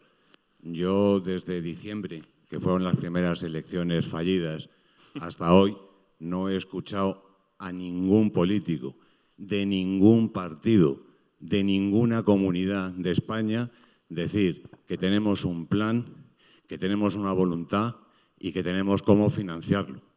Entonces, yo creo que esto refleja que los políticos no son extraterrestres, sino que los elegimos nosotros y que el problema está en nosotros. Entonces, a ver esto, ¿cómo podríamos articularlo? Gracias. Sí que me gustaría, porque me consta además, nosotros lo hemos hecho periodísticamente, pero vosotros más en detalle. Sí que ha habido algunas cosas que iban en los programas electorales, incluso algunos ayuntamientos que se han manifestado casi simbólicamente, aunque no tuvieran competencia. ¿Qué ha quedado eso? Incluso yo diría que algún partido tipo Ciudadanos dijo una cosa, luego se asustó y empezó a recoger velas. ¿Cómo ha ido evolucionando ese discurso de los partidos? Aunque estando de acuerdo, por supuesto, con que... Totalmente de acuerdo. Quiero decir que tampoco lo cuentan en sus mítines y es un poco lo mismo. Esto no le importa a la gente, por tanto no lo cuentan. Pero en cualquier caso nosotros sí que hemos evaluado y tenemos una plataforma que está evaluando los compromisos de los partidos políticos, Polética, que animo a todos a que lo visiten, donde sí que puedes mirar cada uno de los compromisos específicos. Y lo que hemos estado viendo elección fallida tras elección fallida es que iban a menos. O sea, realmente el compromiso iba a menos. ¿Qué es esto? ¿Respuesta de que la presión iba a menos? ¿Estaba menos en los medios? Pero al principio veíamos compromisos desde el PSOE hasta Izquierda Unida, compromisos muy claros de resentamiento, de aumento de la ayuda oficial al desarrollo, de venta de armas, y después han ido gradualmente disminuyendo significativamente realmente. Sí, yo, al igual que plantea Paula, nosotros hemos hecho un seguimiento estrecho de las propuestas que cada programa electoral llevaba en materia de asilo. Tengo que decir que los partidos de la izquierda en su mayoría ratificaban todas y cada una de las propuestas que las ONGs de derechos humanos lanzábamos. En los debates políticos ni una sola palabra destinada a refugiados. Lo que está claro es que los refugiados no cazan votos, eso está claro. Y estratégicamente también los líderes evitaban hablar de esa temática. Luego el cumplimiento, efectivamente hay que verlo cuando se ponga Sí que recuerdo un momento en un debate concreto y creo que ha habido alguno más de ese momento Pablo Iglesias a Albert Rivera, donde quién le daba más abrazos, ¿no? Albert Rivera dándole abrazos. Además se contestaron con cosas absolutamente diferentes. Pablo Iglesias hablaba de la ley de acceso sanitario. Rivera que él había abrazado en Lesbos a los refugiados. O sea, una cosa, cualquiera de los dos no enfocó bien ninguno de los dos enfocó bien el asunto, pero bueno, en todo caso se hacía también en ambas partes demagogia respecto a la temática. Llevamos muchos meses sin gobierno, es la excusa perfecta para decir que no hay gobierno, que estamos en funciones, pero nosotros, nuestra misión, la de las organizaciones sociales, la de los medios de comunicación responsables como el diario.es, es seguir velando por cómo y también la de los ciudadanos, yo creo que es un compromiso de todas y todos, seguir velando por ver qué clase de compromiso realmente va más allá del papel. ¿Alguna voz más desde la oscuridad? A ver. ¿Se oye? Vale. Yo quería preguntar, en la experiencia que tienen los aquí expertos, si es posible jurídicamente llevar ante los tribunales de La Haya a todos los políticos en toda Europa que están permitiendo que toda esta gente muera, porque tan culpable es el traficante que con sus armas permite que se maten entre ellos, como el político que por omisión permite que todas estas personas se jueguen la vida y no haya consecuencias penales ni políticas. ¿Por qué no está habiendo alguien que tenga valor, un juez que tenga un par de pelotas y que lleve a todos estos políticos a donde tienen que estar, que es ante la justicia? Porque omitir el auxilio a la gente más desfavorecida, para mí eso es un crimen contra la humanidad. Mi opinión personal como ciudadano, no sé si lo veis desde ese punto de vista. ¿Por qué no están pagando por esa omisión los crímenes que están permitiendo todos estos políticos en la zona europea?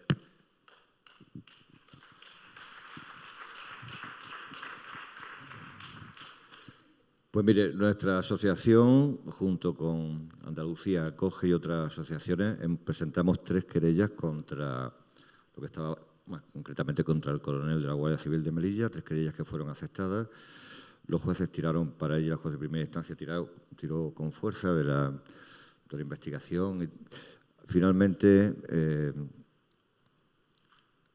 cuando faltaba poco para que se celebrara el juicio, pues el Gobierno aprobó la famosa Ley Mordaza con su disposición final que legalizaba, que no legaliza, las deportaciones sumarias. Les llaman de otra forma, le llaman rechazos o algo así, son deportaciones sumarias que se realizan en la frontera de Melilla.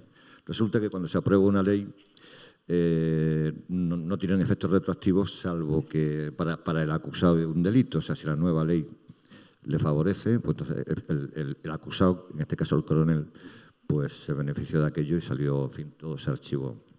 Después de archivar aquello, hemos llevado el tema al conjunto de organizaciones, creo que Coordinadora de Barrios también está. Y ahora mismo hay 3 casos en el Tribunal Europeo de Derechos Humanos. Estamos a la espera que han admitido han admitido las denuncias y estamos a la espera de que, bueno, de los resultados cuáles son. Sirve como ejemplo, podríamos, no sé si muy breve, cómo ha ido el tema de las muertes de Ceuta, el recorrido legal que eso ha tenido. Te pido que tú lo resumas muy rápido. Muy rápido. Bueno, las muertes de Ceuta, después de haber ido al Tribunal de Ceuta, están archivadas, pero se ha presentado, diversas organizaciones han presentado un recurso como CEAR, Coordinadora de Barrios, etcétera, para intentar reabrirla, pero desde hace un tiempo está parado. De momento no sabemos qué es lo que va a ocurrir. El archivo de la causa fue especialmente doloroso porque una de las frases y uno de los mensajes que lanzaba y que dejaba ahí, por eso es importante que se abra y que corrija esa frase, es que los inmigrantes, en este caso, habían elegido arriesgar su vida y por lo tanto no eran personas en peligro en el mar.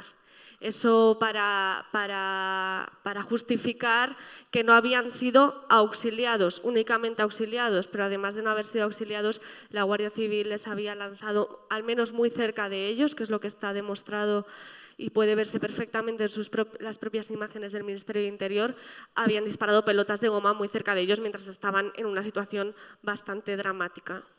De momento está a la espera del recurso para ver si se abre o si se cierra definitivamente. Planteado José, como lo que plantea Gabriela, lo que pone en evidencia, y así con esta frustración tenemos que compartirlo desde las organizaciones que llevamos a cabo numerosos litigios estratégicos en la línea de denunciar la violación de derechos fundamentales en los tribunales europeos, es que hay absoluta impunidad.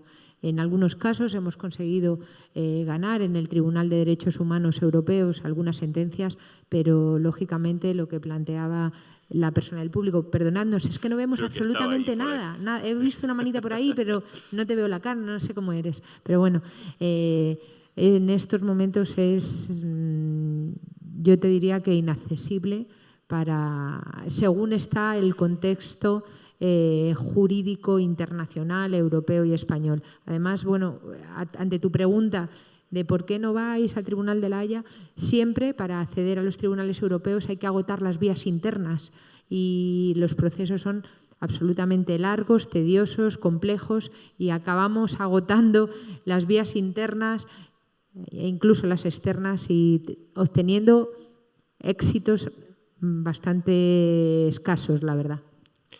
Bueno, me dicen por el pinganillo, que en este caso es nuestro grupo de Telegram de la organización de este debate, que son 2 preguntas las que nos quedan, ¿vale? Entonces, pues, adelante la primera.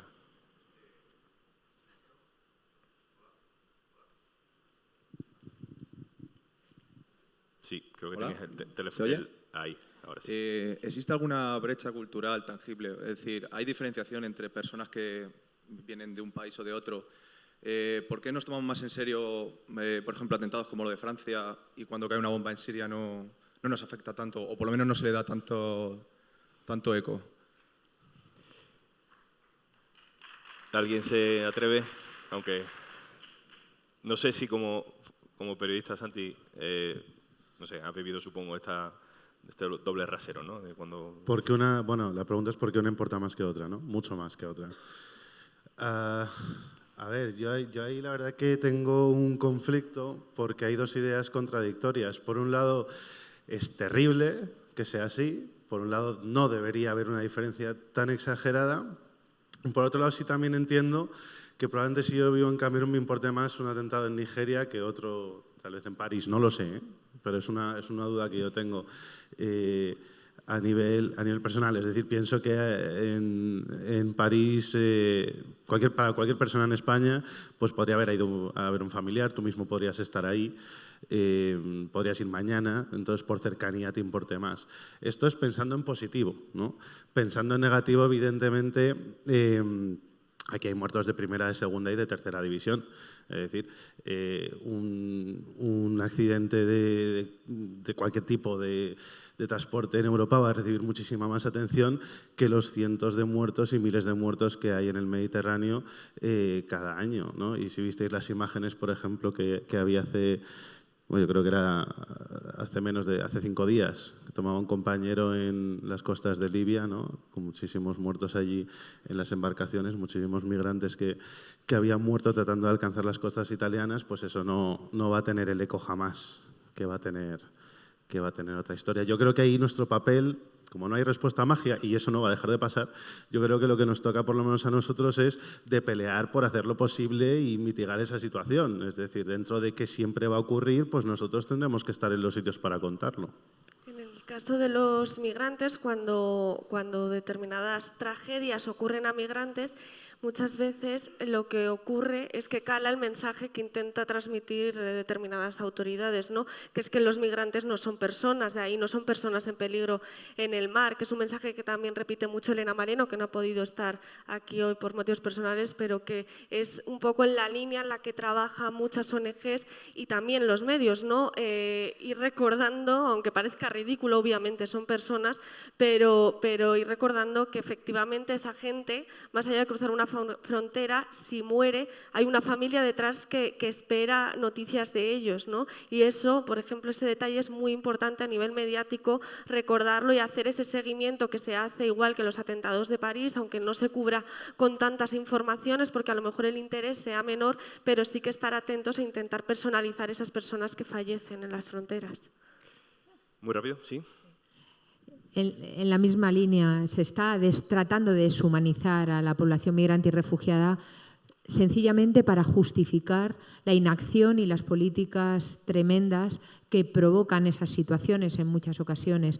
Por tanto, hay toda una estrategia del lenguaje, y vuelvo a repetir casi lo que hablaba en el principio, una estrategia en el lenguaje que ayuda a construir esa imagen. Sí, yo también, con respecto a la discriminación que puedan sufrir, pues quiero que sepáis, lo he dicho muchas veces, se ha publicado también muchas veces, pero voy a insistir una vez más, ¿no? Desde el 2014 hasta hoy, por Melilla, pueden haber pasado 30.000 refugiados, posiblemente, ¿no? Refugiados e inmigrantes, asilo, pues han podido pedir, pues, 3.000 el primer año, 6.000 y 8.000, en fin, una cifra... Todos blancos. Negro, ninguno. Negros, ninguno. Ahí dejo el dato ese. Una nota positiva. Venga. Venga. En un especial, el gran fracaso, pues mira, sí. No, pero merece la pena. Yo creo que, desde luego, esta división es muy clara. Yo creo que también la empatía te hace acercarte a ciertas situaciones que si no nunca te sentirías cercano. Y yo creo que, voy a poner el ejemplo de hoy, ¿no? Lo que nos está pasando hoy en las puertas de Europa nos sirve, y en nosotros como organizaciones, de manera muy táctica, para hablar de otras muchas crisis que, si no, de verdad, sería imposible hablar de ellas. Así es que, si con esta excusa podemos hablar de otras millones de personas que están en una situación extremadamente vulnerable, si esto nos ayuda, pues mira, de algo nos ha servido. Una última pregunta que sí que pido que sea muy breve, por favor. Hola, muchas gracias. Han hablado de las ventajas que podría haber en esta crisis en Europa. Entiendo las políticas con el juego del miedo. Han hablado de las ventajas económicas con esta empresa española que vende alambres, vallas de alambres. ¿Hay otros negocios en los que están pensando? La trata de seres humanos, la trata de mujeres, es desgraciadamente uno de los ejemplos en estos negocios. Desgraciadamente, en todos estos movimientos de personas estamos viendo como las grandes víctimas son de nuevo las mujeres y los niños. Las mujeres están viviendo la nueva esclavitud del siglo XXI y bueno, esta temática da para muchos artículos en el diario.es porque es terrible, es una situación difícilmente controlable y donde hay millones y millones de euros en juego. Y víctimas son los propios refugiados. A nuestra frontera, la frontera sur, de todos esos blancos que he dicho, la mayor parte de ellos son sirios y palestinos, ¿no? Algún iraquí, bueno, de todos esos blancos que han podido pedir asilo en la frontera de Melilla, de todos ellos, se salvan muy poco, o sea, menos de un 1%, no han pagado. Pedir asilo en la frontera de Melilla, para acceder a la frontera de Melilla y pedir asilo, en la oficina de asilo hay que pasar la frontera marroquí. Y en la frontera marroquí, cada una de las personas que ha accedido, prácticamente todas, niños también, tienen que pagar de 1.000 a 3.000 euros. Eso España lo sabe y lo consiente con Marruecos, igual que acuerda con Marruecos mediante acuerdos fronterizos, que no pasen negro, ni pagando. Entonces, el derecho de asilo, como dice Fernández, tenemos una oficina de asilo en Ceuta y Melilla que está funcionando. No, señor. No existe el derecho de asilo en Ceuta y Melilla. Hay que comprar la entrada para acceder a él.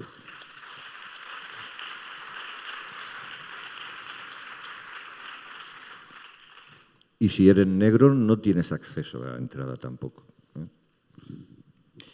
Bueno, pues...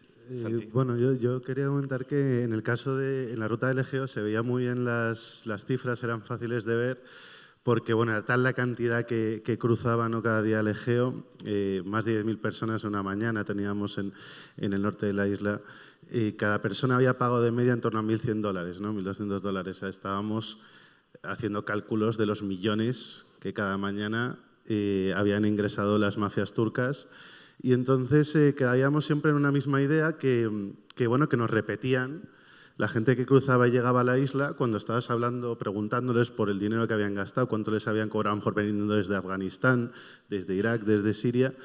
Muchos decían que había algo que no entendían y es, mira, a mí me ha costado a lo mejor $10.000 cruzar el mar porque pago por toda mi familia. Y 1.100 era en una embarcación de plástico, una embarcación de madera eran 2.200. Y entonces decía, bueno, me he gastado 10.000. Y cuando ellos cruzaban, tocaban tierra, se encontraban con un cartelito que ponía 10 euros un barco para turistas cruzar a Turquía. Es decir, lo mismo que ellos acaban de hacer por 10.000, ¿no? Y entonces ellos no paran de preguntarse que por qué, si al final se les iba a permitir entrar, es decir, si al final no había fuerzas de seguridad bloqueando y devolviendo en ese momento porque no la había, si al final se les estaba permitiendo venir, ¿por qué haciéndoles jugarse la vida y gastándose absolutamente todo su dinero? Y diciendo, bueno, pero ¿no será incluso mejor para ti que te compre un billete de avión, mejor para tu aerolínea, mejor para tu... O sea, que todo el mundo pierde, ¿no? Bueno, muchas gracias a todos y la última palabra es para ti. Solo quiero añadir que hay una mafia incluso más sutil, pero directamente muy clara, y es la Unión Europea está comprando a los países africanos con nuestro dinero, con el dinero de nuestros impuestos. Hay un último acuerdo, un marco de asociación entre la Unión Europea y África, en el cual se ha puesto un fondo de 1.800 euros, entre otras cosas, en el que se va a pagar a Sudán para que fortifique él mismo su frontera para que no lleguen, es decir, para que toda la gente que viene de Somalia, de Eritrea, y eso es, ponlo en la etiqueta que quieras, a mí me parece una sutileza, una sutil mafia elegante y con corbatas, pero no deja de ser una mafia.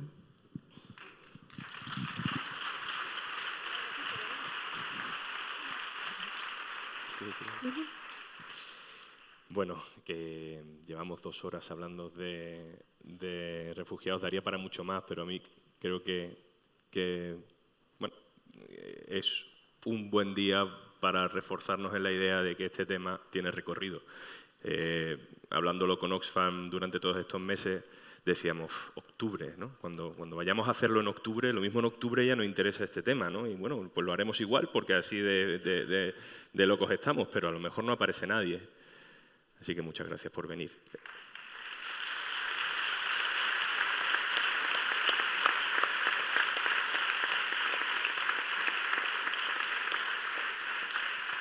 Vamos a seguir trabajando en el diario.es sobre estos temas, así que esto es un... Pues mañana nos vemos en el diario.es, en Desalambre, con la revista, con el foco de las fronteras. No os vayáis, no os levantéis, falta la palabra final. Antes de eso quiero que volváis a aplaudir, por favor. Yo me uno a nuestros invitados de hoy, que se pueden ir marchando si quieren, para que podamos cerrar este acto. Y vamos a cerrar el acto con alguien que está en el patronato de la organización que nos ha ayudado a trabajar durante estos meses en este trabajo. Cuando volváis a casa y le contéis a la gente, también en redes sociales, que habéis estado aquí y que hemos estado este fantástico rato hablando de algo que importa mucho, contarles que hay un especial, que lo miren y que se vayan a la parte en la que están todos los nombrecitos de todas las personas que han participado para que esto sea posible, que son un montón, y una redacción de gente muy potente, pero también hay algo un poco intangible, que es la cooperación con otros proyectos. El diario no solo es un medio de comunicación, es una especie de lugar de encuentro para la sociedad civil, y además creemos mucho en abrirnos y en dejarnos atravesar y en encontrarnos. Con Oxfam ha sido muy fácil, y Silvia Koniecki del patronato de Oxfam va a cerrar este acto. Gracias por venir.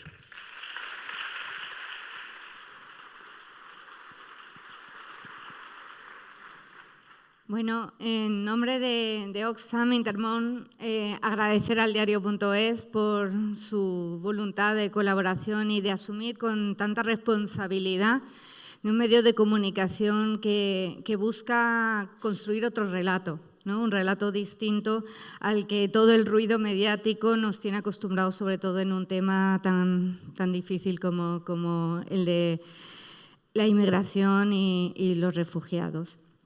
Por otra parte, bueno, agradecer a todos los ponentes que han participado. Realmente es un lujo contar con personas de esta talla y con testimonios tan reflexionados y que nos pueden llevar también a seguir construyendo ese relato. Y a todos ustedes por acercarse, porque esto es una buena muestra, como decían, de que necesitamos seguir debatiendo, necesitamos profundizar en una realidad tan compleja y como hemos escuchado, es una realidad que no se ha creado de la noche a la mañana, que es muy amplia, que es un movimiento global y que necesitamos que deje de ser sistemáticamente invisibilizada, ¿no? Entonces nos preguntábamos de qué manera podemos evitar que esta sea una noticia pasajera. Parte de lo que hemos escuchado hoy, el tratamiento mediático, es poner en el centro a los derechos humanos, ¿no? Que no se haga un tratamiento meramente emocional, porque las emociones pueden llevar a que sea un revulsivo, que mucha gente se interese por un tema, pero también pueden ser muy pasajeras, ¿no? Entonces, hemos estado escuchando cómo hay vulneración de los derechos humanos en origen, en tránsito, en los países de tránsito, en nuestras propias fronteras, pero también dentro de nuestras fronteras, ¿no? Y quizás el humanizarlo, el poner testimonios como los de Wasim Oyolo, que nos muestran no solamente lo que decían, dar pena, sino gente luchadora y cuyo testimonio sirva para hacer incidencia, para denunciar lo que está ocurriendo en los centros de internamiento, cómo se está vulnerando el derecho a asilo o cuál es el día a día de una persona indocumentada, ¿no? Entonces, el tratamiento es muy complejo y creo que entre los medios de comunicación, las organizaciones que estamos luchando por los derechos humanos, pero también esa sociedad civil se puede ir construyendo ese relato distinto. Entonces, bueno, yo también me quiero ir con esa nota positiva de intentar aprovechar este momento para empujar en una dirección conjuntamente y contrarrestar todo ese ruido mediático y la manipulación política que también está llevando a consecuencias tan nefastas en muchos países europeos donde se está provocando un rechazo hacia las personas que vienen de fuera. Entonces, bueno, una vez más agradecer a todos por este espacio y seguiremos conversando porque a la vista está que es un tema complejo y que a todos nos importa. Entonces, buenas noches y gracias.